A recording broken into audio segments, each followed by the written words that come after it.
Très bonne question au niveau juif, très mauvaise question pour le public francophone. Même les grands riches, aujourd'hui, ne sont pas de soucis. Il y en a qui vont s'asseoir et voir un spectacle de rire. Quand tu fais des blagues, t'oublies, ça devient rigolo. Ce type-là qui vit comme ça, si Dieu le déteste, bah il le laisse comme ça, jusqu'au jour de sa mort, puis là il arrive, ouais, bah mon cher ami, tu vois que tu as tout raté, t'as rien, t'as rien.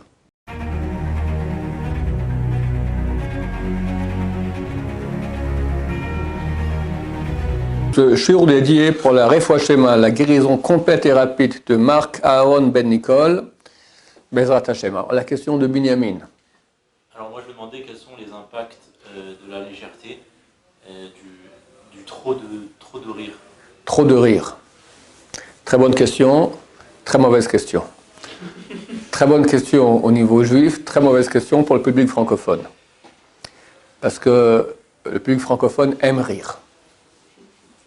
C'est partie de la culture française.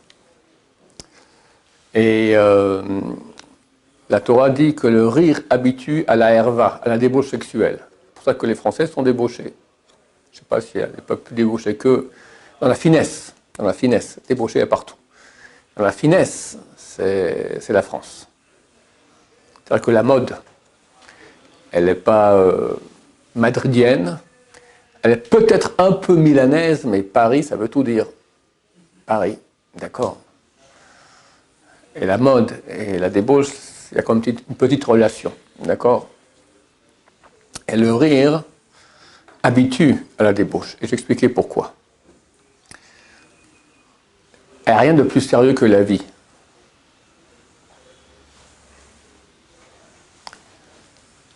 On peut dire ça dans deux aspects. Un, tout simplement que la vie, elle est dure. Pour tout le monde. Même les grands riches, aujourd'hui, ne sont pas de soucis. Comme on dit les sages d'Israël, Marbe Nechassim, Marbe Daaga. Tu as beaucoup de biens, tu as beaucoup d'inquiétudes. Et les pauvres, ils auront aussi des soucis.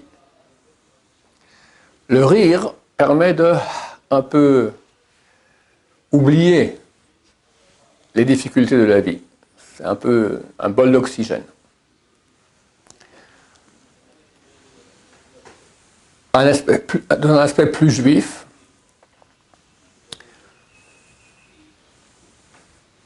la vie c'est une chose extrêmement importante. Si on s'imaginait l'importance de chaque seconde de vie, on serait immobilisé, d'effroi. Parce que on fait des actes qui sont dans le temps, temporel, dans le fini, ils ont un impact qui est infini. Et quand on finira un beau jour, parce que tout le monde finit un beau jour la vie, et on arrive dans le monde de la récompense qui est le monde infini, on verra que tout notre infini, pour l'infini, ce qu'on peut imaginer ce que c'est, pour l'infini, dépend totalement et uniquement des actions qu'on a fait ici dans le monde du fini. Et là, on va se taper de la tête dans les murs. Je crois qu'il y a des murs qui sont préparés au Olam Haba spécialement pour se taper dedans la tête. Pendant des millions d'années, qu'est-ce qu'on a été idiots de perdre notre temps ici sur Terre. Qu'est-ce que j'ai été crétin, qu'est-ce que j'ai été crétin. Et boum, chez Mishmor. Si quelqu'un se rend compte vraiment de l'impact de la vie, alors chaque seconde, il n'y a pas de temps à perdre. Il faut utiliser. Parce que si tu utilises bien la vie, alors tu reçois un infini. Tous les infinis sont infinis, mais il y a une qualité dans l'infini. Tu reçois un minuscule, une patte de fourmi, ou pas l'Everest, d'accord, des milliards d'années-lumière en valeur à la seconde dans l'infini. Et tout ça dépend de notre comportement ici. Donc il n'y a pas de temps à perdre, et les choses sont extrêmement sérieuses. Grave. Quelqu'un qui est en route maintenant pour aller recevoir 10 millions d'euros, mais à chaque seconde de retard, il perd 10 000 euros. Et oh, viens, j'ai une blague à te raconter. J'ai pas le temps. Non, viens, une blague, une minute. C'est 10 000 euros. Bye. Il est évident que le Olam Haba, des mitzvot que nous vaut bien plus que 10 000 euros. Bien plus. Il y en a qui vont s'asseoir et voir un spectacle de rire. Il y en a qui c'est des repas de rire. Toute leur vie, c'est du rire. Pauvre type. Alors, c'est pas qu'il faut être sérieux toute la journée et faire la tronche. Il faut être en joie. Mais les gens confondent joie et rire. Ça n'a rien à voir. La vraie joie, elle est intérieure. Je ne dis pas non plus qu'il ne faut jamais rire. Il y a besoin de temps en temps de un peu se dégager. La Gemara dit que Rabba, avant de faire un shiur, Rabba c'est un des grands rabbins du Talmud, avant d'ouvrir le shiur, il commençait avec ça, il faisait une petite blague, histoire de détendre l'atmosphère. Puis après, on rentre dedans, à fond. Mais c'est bien. Nous qui parlons au public, on se doit d'être un peu humoristique. Comme avait dit un collègue, il s'appelait Chaim Ziegler. On commence à travailler ensemble il y a peut-être 40 ans. Décédé il y a quelques années, le pauvre. Alors il m'a dit, c'est comme un petit enfant. Il faut lui donner une popote. Il ferme la bouche. Il ne veut pas. Tu le fais rire, tu lui flanques. Comme ça, tu vas parler de Torah aux gens. Bon, alors il y a un casse-pied, le rabbin avec sa parachat à Shavua, d'accord. Alors tu fais une bonne blague, et hop, les gens sont contents, comme ça tu leur fous un peu de Torah comme ça. Et c'est connu dans le monde des conférenciers. Rabbi Chitrik aussi, c'est un très très grand blagueur. Il m'a dit, plus le public il est de haut niveau intellectuel, moins il y a de blagues. Plus il est bas, plus il y a des blagues. Il y a ici un conférencier en Israël, et, je ne sais plus comment il s'appelle, Lasri, je ne sais plus, j'ai oublié son nom, d'accord. C'est que des blagues, de A à Z. Les gens font tout va comme ça, parce que ça marche, d'accord. Donc je ne dis pas qu'il n'y a jamais du rire. Si c'est dans un moyen qui va amener un plus dans notre vie, dans les vraies réalités, les choses qui ont de vraies valeurs, très bien, c'est un rire qui est béni. Mais quand c'est trop, et c'est bien ça ta question, tu as dit le trop rire, tu as bien précisé cela, alors c'est terrible. Pourquoi? Parce que ça nous rend inconscients de la valeur de la vie. Le rire, c'est égal à l'inconscience. Comme dit le sage d'Israël, quelqu'un va à un chiour. C'est un verset du roi Salomon. Il dit, un rire fera partir sans tochechot, sans correction. C'est quoi des corrections? Tu vas à un chiour, comme le mien. Et je te dis maintenant, voilà, il faut faire attention sur ci et sur ça, et je te chauffe, Tu sors plein de motivation. Quelqu'un fait une blague. Le Rav Shaya, il a un gros nez. Par exemple, d'accord? Et tout le monde éclate de rire. Tous les faits du cours n'existent plus. Ça part en une seconde. Le Bressi Charim, il dit, c'est comme un bouclier huilé. À l'époque, il prenait les boucliers, il les trempait dans la graisse bouillante. Comme ça, quand les flèches touchaient le bouclier, elles glissaient dessus. Pas pénétrer, glissaient. De même, le rire, c'est comme un bouclier. Tout ce que tu vas parler au type comme ça, de choses sérieuses, comme ça sur l'importance de la vie, etc., il va faire des blagues, ça ne le touche pas. C'est fini. C'est le meilleur moyen d'oublier l'importance, je dirais même la gravité, avoir la conscience de qu'est-ce qu'on fait ici. La vie, c'est une chose qui est sérieuse. Ça a une valeur de millions de milliards. Quand tu fais des blagues, t'oublies. Ça devient rigolo. C'est plus aussi sérieux. Ça va, il n'y a pas le feu au lac, comme on dit chez nous en Suisse. D'accord, ça va, laisse-nous vivre. Tu nous saoules. Il faut trouver le juste milieu, pas rentrer en trop de pression et en déprime, mais surtout pas non plus rentrer en pas assez de pression. Je ne vais pas dire en dépression, d'accord, mais pas assez de pression, parce que là, on va rater notre vie. Et rater même un peu, c'est rater dans une dimension qui est infinie, qui est celle de Olam Haba. Chaque point qu'il y a ici, fini dans ce monde, il a un impact infini. Un raté fini, c'est un raté infini. Une réussite dans le fini, c'est une réussite dans l'infini. Donc, comprenez que l'enjeu, il est terriblement grand. Et comment vous expliquez alors le Gemara qui dit que, vous savez, c'était deux rabbiniques qui se baladaient dans un marché et ouais. Alors une fois, il y a un rave qui a demandé à un avis, dis-moi qui, là, il y a le marché, qui a part Olam Haba? Alors il y avait deux types qui étaient des clowns, d'accord, qui faisaient rire les gens. Alors j'ai dit, quand quelqu'un il est déprimé, etc., maintenant tu vas un peu le sortir de ses problèmes avec une bouffée d'oxygène hors des problèmes, c'est très bien. Quand le rire il est utile, c'est bien. Mais quand il est trop, la question était du trop rire. Non, ça devient mauvais, c'est clair. Parce que c'est pour se comment dire cela? Pour enlever de la conscience de la valeur des choses, de la gravité et du sérieux de la vie. La vie, elle est sérieuse. Et où justement cette limite entre le trop et le... À chacun de savoir où il est, d'accord? Où il est. Quand c'est nécessaire un peu, ça va. Tu vois que moi, je crois que jamais de ma vie je fais des blagues. Jamais. Mais les gens disent que j'ai de l'humour. Bon, ça va, dans les cours, j'essaie de mettre un peu d'humour pour que ça passe mieux. Ah, c'est utile, c'est bien. Mais m'asseoir maintenant à raconter des blagues, je prends avec ma femme, pendant 5-10 minutes je raconte des blagues, non mais ça va pas.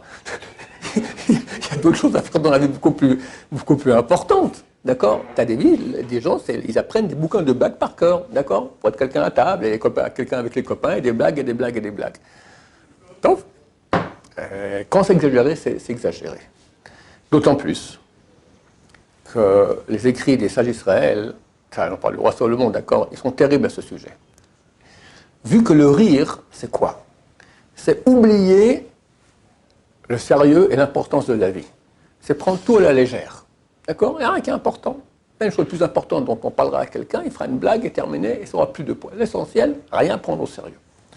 Ce type-là qui vit comme ça, si Dieu le déteste, ben il le laisse comme ça, jusqu'au jour de sa mort, puis là, il arrive, ouais, bah, mon cher ami, tu vois que tu as tout raté, tu n'as rien. Tu n'as rien.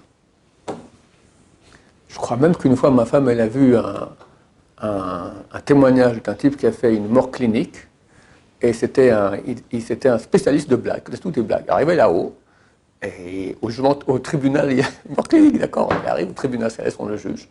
Et il dit, non, mais je peux raconter une blague si vous voulez. Il y a eu un silence terrible là-bas. Il raconte, d'accord? Bon, il est revenu sur Terre.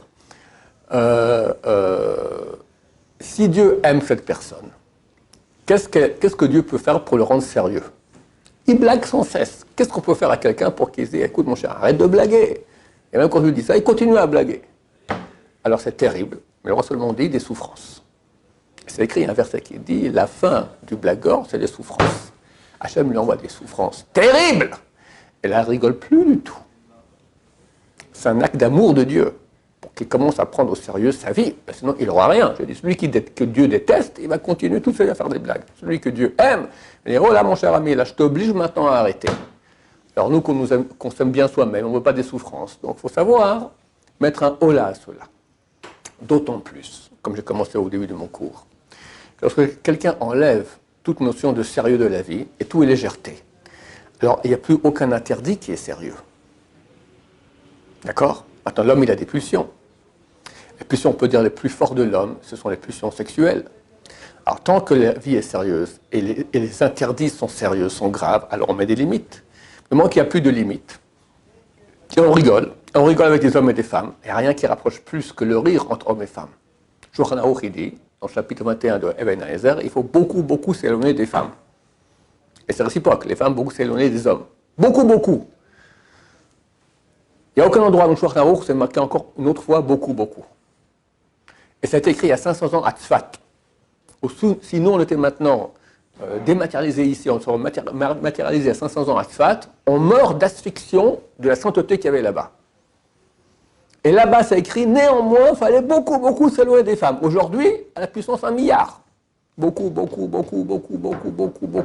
et encore, c'est pas assez. Maintenant, ce même article du Shulchan Aruch dit, il ne faut pas rigoler avec elles. Tu ne rigoles pas avec des femmes. Tu es dans un chidour avec la femme que tu veux rencontrer, éventuellement commencer à te marier. Ok, alors c'est bien, mettre un peu d'ambiance, des blagues comme ça de temps en temps, avoir un peu d'humour, montrer que tu es sympa, d'accord? Très bien. Mais une fois que tu as trouvé, tu vas pas commencer à raconter une blague à la voisine. Ou, je sais pas moi, ta secrétaire. D'accord? Qu'est-ce que j'en sais? Ça se fait pas. On rigole pas ensemble. La rigolade, ça rapproche énormément. À ta femme, oui, énormément. Alors, comme je dis, on peut se rapprocher sans faire non plus 10 blagues pendant 10 minutes, raconter des blagues. Tu peux avoir de l'humour, c'est sympa. C'est important qu'entre l'homme et la femme, il y ait des choses qui rapprochent. Et le rire rapproche beaucoup. Rav Chaim Kanievski, que cet homme-là était Torah toute sa vie. Toute sa vie. Une seconde de Torah, il ne perdait pas. D'accord? Une seconde de Torah. Quand il s'est marié, après quelques semaines, sa mère dit au Stipler, au père de Rav Chaim Kanievski, je m'inquiète pour Chaim. Qu'est-ce qu'il y a? Il dit, tous les jours, avant de rentrer chez lui, il revient du collège, il passe chez nous à la maison, il se met à la cuisine, et il lit le journal. Il n'a jamais fait une chose pareille. 10 minutes dans le journal. C'est bizarre ce truc-là, mais Chaim, je le vois, il est sérieux, il y a sûrement une bonne raison à ça. Il va lui poser la question. Il dit, oui, moi je rentre à la maison, il y a ma femme, Batsheva, il faut qu'on discute. De quoi je veux discuter avec elle? Du Rashba, du Tosot, Rabbi Akiva Eiger, du Rambam. Il faut des choses qui soient de niveau de nous deux à nous deux. Alors je vais chez maman, là-bas le journal, à la fin du journal, il y a une rubrique, c'est des choses curieuses, des trucs bizarres comme ça qu'il y a dans le monde. Je lis bien, j'apprends par cœur, et comme ça j'ai de quoi parler avec elle. Donc même le grand de la génération, il prenait son temps pour préparer des choses, pour avoir une relation avec sa femme. D'accord? Et le rire, il rapproche. Mais sa femme, pas la femme de l'autre. Et c'est très connu. Combien de gens partent en vacances ensemble, des couples, d'accord, et rigolent, puis après on va voir le rabbin, un couche avec l'autre, qu'est-ce qu'on fait? D'accord? Vous ne pouvez pas imaginer les dizaines de milliers de cas qu'il y a de ce type-là. Dizaines de milliers de cas. Quel est l'auteur qui a amené ça? Le rire. Ensemble. Ça rapproche. Et au lit, qu'est-ce qu'on rigole? Shem Ishmor. Adultère. Eshet Ish. C'est pire que tout. Elle n'est pas parole à Maba. Elle ne fait pas de tchouva. Elle est interdite à son mari pour toujours. Shem Ishmor. À cause d'un peu de rire. Est-ce que Dieu rit? Il rit jamais. Pourquoi? Le rire, qu'est-ce que c'est? C'est un mensonge. C'est un discours qui est inadéquat à la réalité. La réalité, elle n'est pas rigolote, elle est ce qu'elle est. Il n'y a rien de rigolo dans la réalité. Mais quand tu as porté un discours un peu déplacé par rapport à une réalité qu'il y a, ça crée le rire. Ou tu as dans la réalité une chose incongrue qui arrive. D'accord? Quelqu'un marche de façon pompeuse dans la rue, il glisse sur une peau de banane et s'éclate par terre sur un gros gâteau au chocolat. Ça fait rire les gens. D'accord? Pourquoi? Parce que c'est inhabituel. C'est marqué qu'une seule fois Dieu va rire, à la fin des temps, lorsqu'il y aura le dévoilement du Mashiach. Et tous les ennemis de Dieu vont comprendre l'erreur qu'il y a eu, là il y aura un rire. Pourquoi un rire? Parce que ce sera incongru, nouveau, bizarre. Rire signifie incongru. Non, c'est pas dans la normalité de la réalité. La réalité, elle est ce qu'elle est. Donc, nous, Hachem, on va se préparer au grand rire d'Hachem, du grand bonheur qu'il y aura lorsque Mashiach viendra, Bezrat Hachem. Rire, oui, mais pas trop. Et faire attention à cela, que ce soit jamais contre des effets de Torah qui peuvent nous faire avancer, comme un bon moussard qui nous a réveillés, ou rire avec, comme j'ai dit, des femmes, et réciproquement des femmes avec des hommes, d'accord? Ça, c'est des choses qu'on ne fait pas, parce que les conséquences sont d'habitude désastreuses. Baruch Adonai, l'olam, amen, amen.